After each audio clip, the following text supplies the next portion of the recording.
하나님이 오늘 우리에게 주시는 기록된 성경 말씀은 고린도서 8장 1절에서 13절입니다. 읽기는 1절에서 6절과 그리고 12, 13절을 낭독하겠습니다. 신약 성경 272쪽입니다.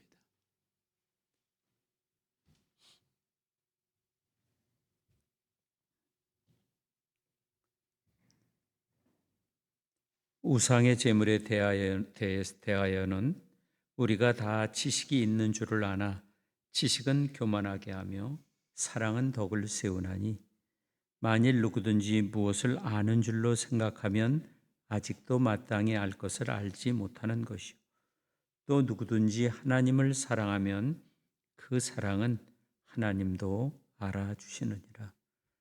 그러므로 우상의 제물을 먹는 일에 대하여는 우리가 우상은 세상에 아무것도 아니며 또한 하나님은 한 분밖에 없는 줄 아노라. 비록 하늘에나 땅에나 신이라 불리는 자가 있어 많은 신과 많은 주가 있으나 그러나 우리에게는 한 하나님 곧 아버지가 계시니 만물이 그에게서 났고 우리도 그를 위하여 있고 또한 한 주 예수 그리스도께서 계시니 만물이 그로 말미암고 우리도 그로 말미암아 있느니라. 12, 13절입니다. 이같이 너희가 형제에게 죄를 지어 그 약한 양심을 상하게 하는 것이 곧 그리스도에게 죄를 짓는 것이니라. 그러므로 만일 음식이 네 형제를 실족하게 한다면 나는 영원히 고기를 먹지 아니하며 하여 내 형제를 실족하지 않게 하리라. 아멘. 고린도전서 8장은 우상을 섬기던 사람들이 교회에 들어왔을 때의 그 모습입니다. 이미 교회 안에는 예수님을 또 예수 그리스도를 잘 믿어서 신앙이 아주 견고해져서 그 우상의 그 어떤 그 재물들을 먹는 거나 또는 그런 거를 크게 꺼리끼지 않는 믿음이 강한 사람들이 있었습니다. 그리고 우상은 없는 것이고 아무것도 아니다. 바로 이러한 믿음을 향해서 우리가 다 교회에서 배우고 또 훈련하는 것입니다. 그리고 강한 자들이 그 믿음을 갖고 그렇게 한다는 것을 우리는 오히려 기뻐하고 그렇게 되기를 바라는 것이죠. 그런데 문제가 있는데 모두 다 그러한 믿음이 강하지 않다는 거예요. 그리고 지금 그 우상 숭배를 하던 사람들이 막 교회에 들어와서 그 우상을 섬겼던 고기나 그런 거를 먹으면 우상으로부터 가져왔던 그런 저주나 또는 부정들이 자기에게 그대로 임할 거라고 하는 그런 약한 양심을 가진 사람들이 있는 겁니다. 그래서 이 둘 사이에서 그러면 믿음이 강한 자들은 어떻게 행동해야 하는가에 대해서 오늘 말씀은 초점이 맞춰진 겁니다. 로마서 14장 같은 경우는 믿음이 강한 자에 대해서 초점을 맞춰서 말씀을 전한 다음에 또 믿음이 약한 자들도 어떻게 행동해야 되는지에 대해서 얘기합니다. 그러나 이 고린도서 8장에서는 좀 다르게 믿음이 강한 자, 이미 신앙생활을 여러분처럼 오래 한 자들이 교회에 처음 들어온 사람들을 어떻게 대해야 했는가에 대한 그러한 그 가르침입니다. 1절 말씀을 같이 한번 보죠. 주제적인 그런 말씀입니다. 1절 시작.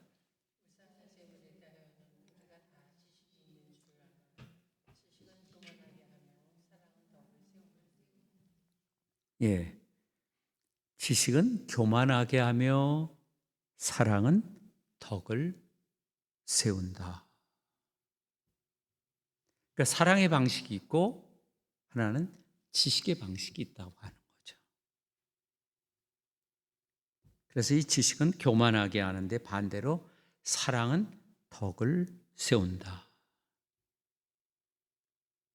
성경에서의 그 지식은 지속적인 어떤 배움을 통해 알아가는 그러한 과정입니다. 지식은 모든 것을 완전히 다 파악하고 완성된 것으로 간주하는 태도는 잘못됐다는 거죠. 지식은 통달하거나 또는 정복되는 것이 아니라, 또 지식은 한 사람이 모든 것을 다 알 수 있는 것이 아니라 과정이다. 과정. 그래서 지식은 교만하게 한다. 지식이 나쁜 것은 아니죠. 우리는 참된 지식을 추구하니까. 참된 지혜, 지성을 추구하는데, 이 지식이라는 것은 그 사람들에게 어떤 자만심을 불러일으켜서 우쭐거리게 되는 거예요. 다른 사람에 대해서 우쭐거린다. 그래서 고린도전서 6장에서만 이 교만을 6번 강조하면서 경고합니다. 지식은 교만하게 한다. 지식은 그 사랑 안에서의 그 교회를 세워주지 못하고 오히려 해를 입힌다. 지식은 교만하다. 고린도서 4장 6절에는 서로 대적하여 교만한 마음을 먹지 말게 하라. 교인들끼리 대적해서 교만한 마음을 먹지 말아야 된다. 또 고린도서 4장 18, 19절에는 권위에 대행해서 교만하지 말라. 경고합니다. 지식은 자랑으로 이끌지만 사랑은 덕을 세운다. 성경은 지식보다 사랑이 우선함을 강조합니다. 그래서 사랑은 지식과 다르게 교만하지 않고 정반대. 우리가 조금 전에 13장에서 사랑은 교만하지 않으며, 자기 만족이 아니라, 사랑은 자기 만족이 아니라 다른 사람의 이로움, 다른 사람을 유익하게 하는 거예요. 그러나 지식은 자기를 유익하게 하고 다른 성도들을 이롭게 하지 않는 거죠. 지식은 다른 사람을 걸러 넘어지게 하는 행동을 하지만 사랑은 다른 사람을 걸러 넘어지게 하지 않죠. 그래서 사랑이 없는 지식은 부족한 거예요. 그런가 하면 이 지식은 교만하게 하지만 사랑은 덕을 세운다. 다른 사람들을 향한 사랑은 그 공동체를 세울 수 있는 그 태도입니다. 그래서 고린도전서에서는 세우다란 말을 아주 강하게 강조하고 있죠. 세우다. 그래서 바울 서신에서는 그리스도의 몸이 중심인 거예요. 그래서 그리스도의 몸보다 자기 개인을 중시하면 결국은 징계받을 수밖에 없는 거죠. 교회를 헐어내니까 그 몸을 주님께서 고난당하게 한다는 거예요. 건강한 몸과 몸이 편안하려면 공동의 유익을 추구하는 거예요. 다른 사람을 유익하게 하는 거예요. 그 김영석 교수님이 그런 얘기를 했어요. 어떻게 100살이 넘게 살았습니까? 그랬더니 다른 사람을 기쁘게 하며 살면 됩니다. 그리고 이기적인 사람과 만나지 않으면 됩니다. 그런 얘기를 하더라고요. 그래서 성경에 있는 말씀을 그대로 풀어내는 건데 다른 경험적인 그런 내용인 거죠. 2절을 같이 한번 보죠. 2절, 3절 시작.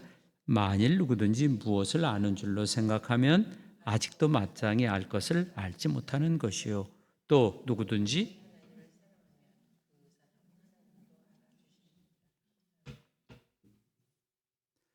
덕목의 서열에서 지식이 사랑보다 아래입니다.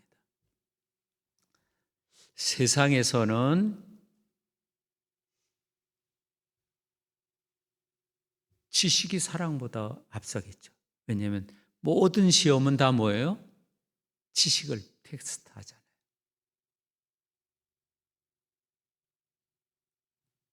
그러나 덕목의 서열에서는 지식이 사랑보다 아래다. 지식은 개인을 뽐내는 반면에 사랑은 공동체를 세운다.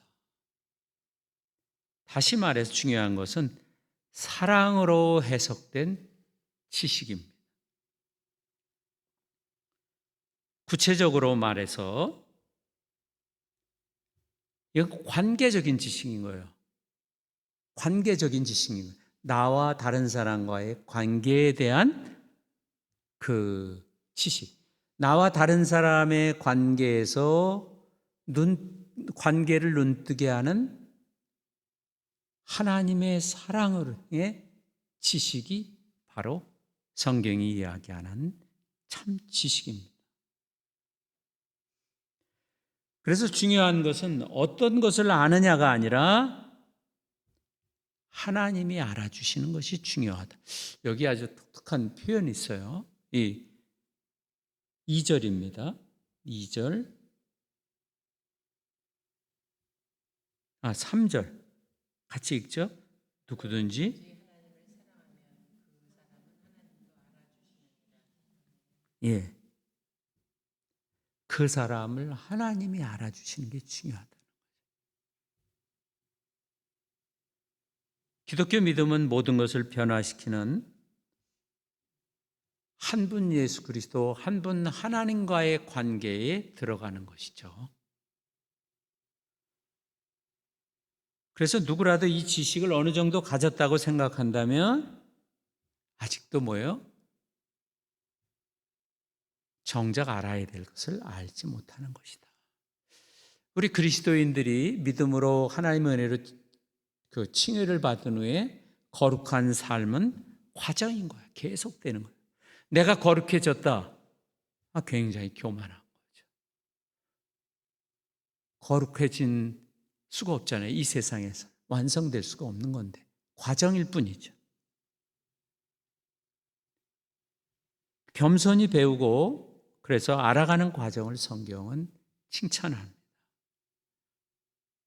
자신이 지혜롭다고 생각하는 것처럼 자기가 지식을 가졌다고 생각하는 그 사람은 자기를 속이는 것이다. 잠언에 그런 그 격언들이 많이 있죠. 자기를 속이는 것이 뭐냐면 자기가 잘났다고 생각. 나는 다 알고 있다. 나는 지식을 가지고 있다. 나는 하나님의 관계에서 완전하다. 완전해 가는 과정에 있는 거죠. 참된 지식은 많은 어떤 기술적인 정보를 자기가 가지고 있거나 또는 누군가의 신앙을 바로잡아주는 데 있는 것이 아니라 진정한 그 지식은 다른 사람을 사랑하는 거예요. 그래서 사랑하는 사람이 참된 지식이 충만한 그런 모습을 보여주는 것입니다.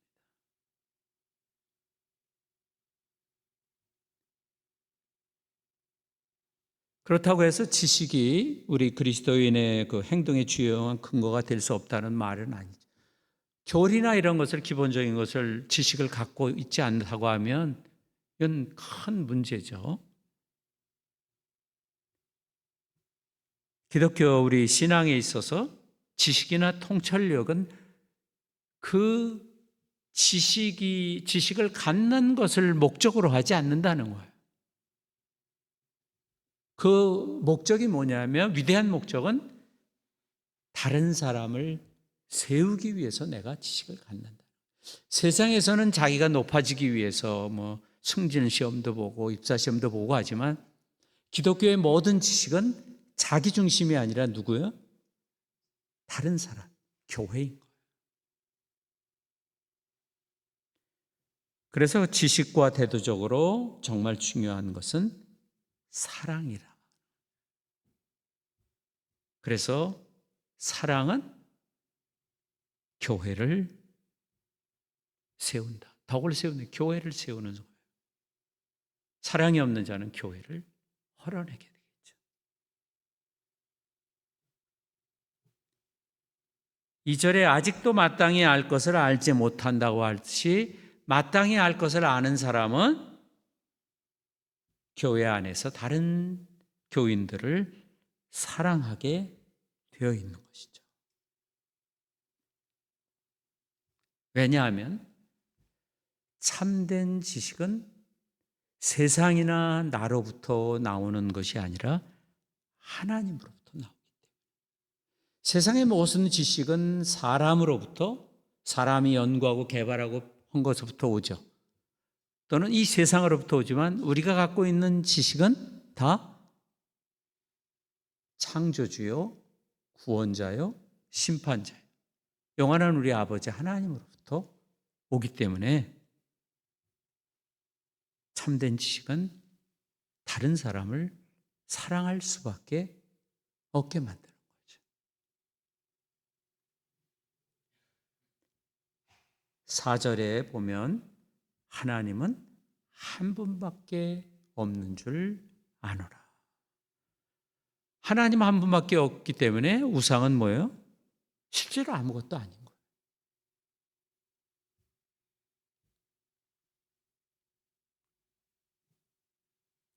우리에게는 6절을 같이 한번 읽어보죠. 시작.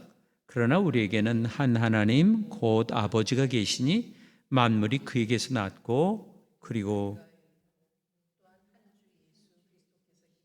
만물이 그로 말미암고 우리도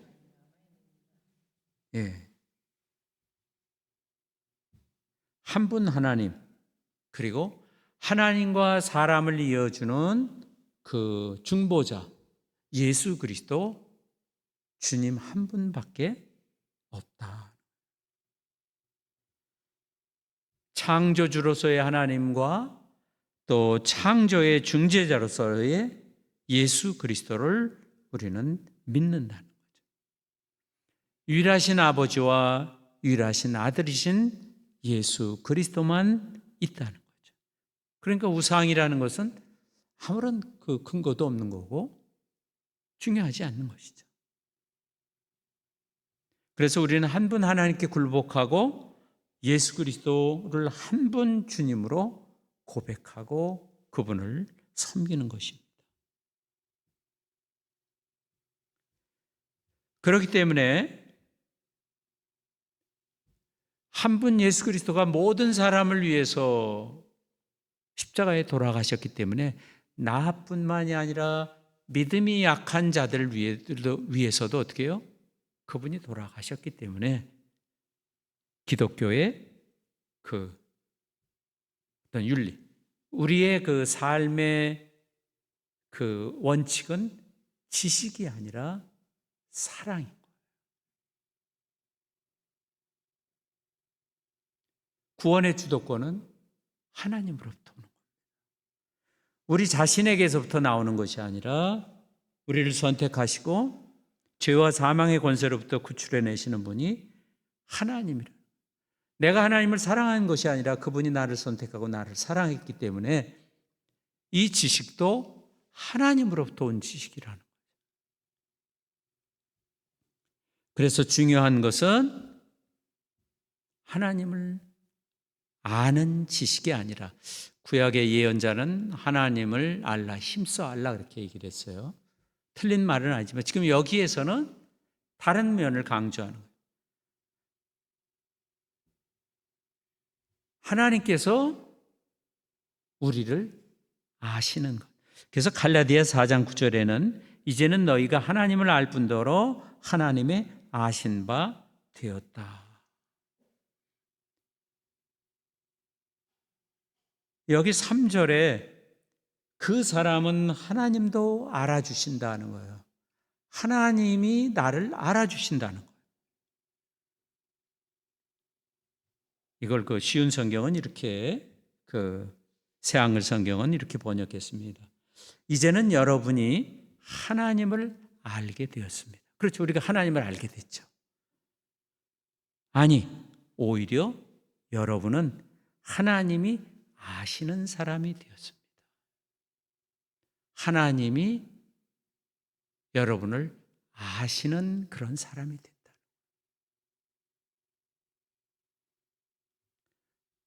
복음의 논리는 하나님이 주권입니다. 하나님이 앞서 행하시고 선택하시고, 하나님의 그 주권, 하나님의 은혜, 하나님의 주도가 하심에 의지하기 때문에, 이런 하나님의 주권을 이해하는 사람은 누구나 하나님에 대한 지식을 가졌어도 교만해지는 것이 불가능한 거예요. 그 머릿속에서 교만해질 수가 없는 거예요. 왜? 시스템 자체가 그렇기 때문에.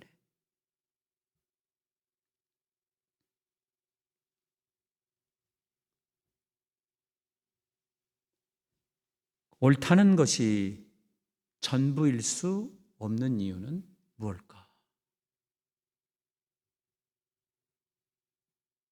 강한 자의, 오늘 그 고린도서의 강한 자의 논리가 그 자체로 아무런 문제가 없다는 것을 우리는 부인하지 않지만 충분하지 않다는, 그들이 틀렸다는 것이 아니라 맞는데 그것을 적용하는 사람에 따라서 잘못됐다고 지금 강조하는 거예요. 다른 생각을 하는 사람에 대한 관심과 사랑의 배려가 없다면 옳은 행동이 오히려 혼란을 주고, 타인에 대한 그 도덕적인 정죄를 부추기고, 심지어 다른 성도를 망하게 할 수도 있는 겁니다. 12절, 13절, 11절부터 같이 한번 읽어보죠. 그러면 내 지식으로 그 믿음이 약한 자가 멸망하나니 그는 그리스도께서 위하여 죽으신 형제라. 이같이 너희가 형제에게 죄를 지어 그 약한 양심을 상하게 하는 것이 곧 그리스도에게 죄를 짓는 것이다. 그러므로 만일 음식이 내 형제를 실족하게 한다면 나는 영원히 고기를 먹지 아니하여 내 형제를, 아멘. 너희가 형제에게 죄를 짓는 것이 곧 그리스도에게 죄를 짓는 것이라. 우리는 보통 아까도 얘기했지만 어떤 사람이 때린 사람이 있어요. 가해자예요. 어떤 사람이 맞아서 피해자. 우리는 가해자가 한의 죄에는 분명히 기억을 해요. 상식적이죠. 그러나 드러났기 때문에, 드러나지 않는 피해자가 용서하지 않고 마음에 원망하고 자기 전민을 갖고 미워하는 그 피해자의 죄, 용서하지 않는 죄는 우리가 이해하기 쉽지 않은 거예요. 그 사람은 아주 착한 사람으로만 이해하죠. 그렇지만 그것은 하나님 앞에 뭐예요? 아주 중한 죄예요. 어떻게 보면 감춰진 죄예요, 더 큰. 그래서 하나님은 성경에 원수를 사랑하라는 말을 아주 강조해요. 왜냐하면 피해자가 이제 가해자가 되는 거예요. 용서하지 않음으로써. 그럼으로써 이 세상에 모든 사람이 다 가해자가 되고 피해자가 되잖아요. 우리가 알든 모르든. 형제에게 죄를 짓는 것이 그리스도에게 죄를 짓는다고 누가 생각하겠어요?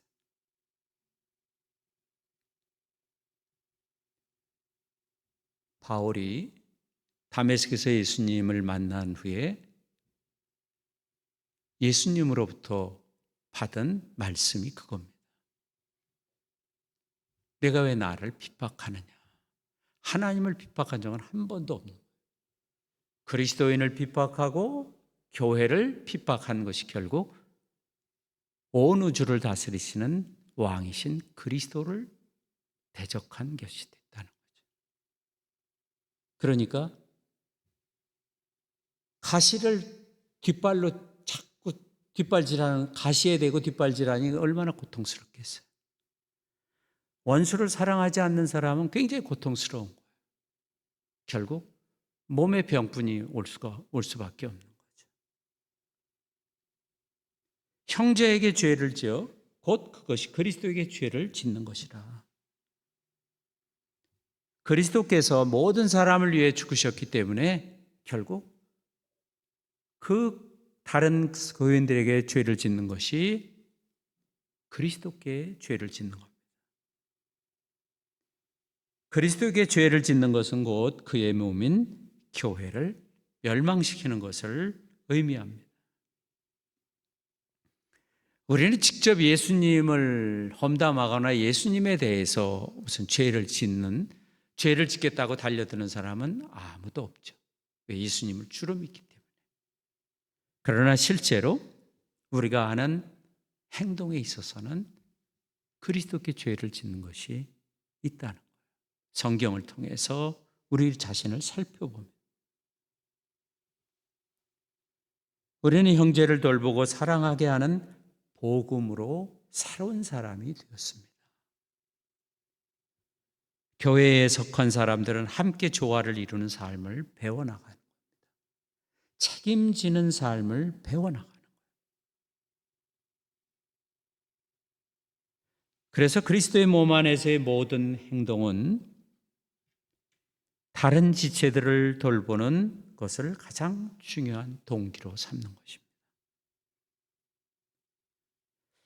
바울은 강한 자들의 확신에 찬 태도가 끼치는 부정적인 영향을 지적하는 거예요. 그들이 갖고 있는 그 확신에 찬 그 신앙 고백은 성경적인 거죠. 성령을 통해서 확신한 거고. 그러나 믿음이 약한 사람들이 시험에 들 수 있게 한다는 것은 그것은 자기의 교만의 행동인 것을 구분해내는 것입니다.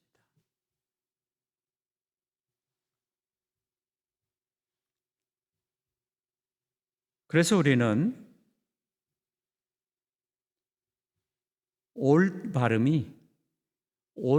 행동의 유일한 기준이 아닐 수도 있는 거예요.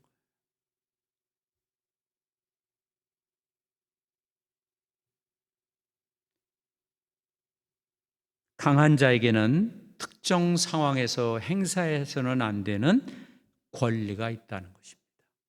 하나님이 주신 권리는 행사할 수 있는 권리죠. 그런데 특별한 상황에서는 그 권리가 멈춰져야 된다는 거예요. 구체적으로 말해서 약한 자의 양심, 약한 자의 행복을 보호하기 위해서 우상 숭배 상황에서 우상의 고기를 먹는 것을 자제해야 한다는 거예요. 우상 제물을 먹는 자도 안 먹는 자도 하나님을 위하여서 하는 행동입니다. 이런 경우에는 옳고 그름이 기준이 아니라는 거예요. 그래서 교회에 오래 다닌 사람은 다 옳고 그름으로만 따져서 아주 냉랭하게 관계를 만드는 사람들이 있어요. 그리스도께 죄를 짓는 거예요.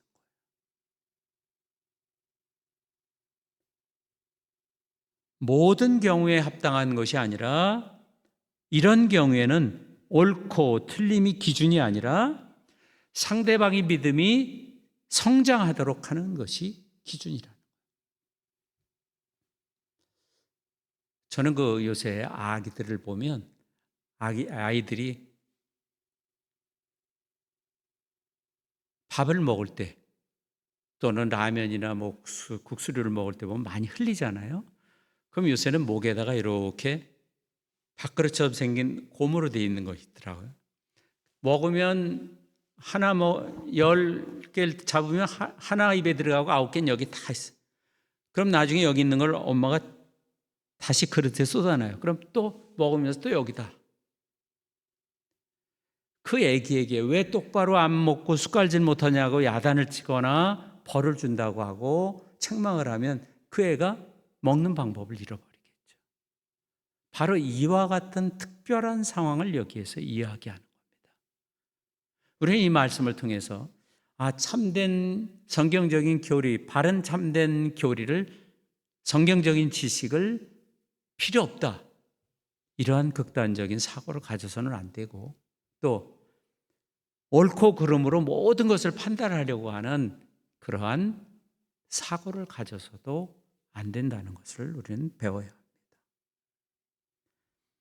자기의 권리와 자유, 자기의 유익이 아닌 다른 교인들의 유익을 생각해서 말하고 행동해야 합니다.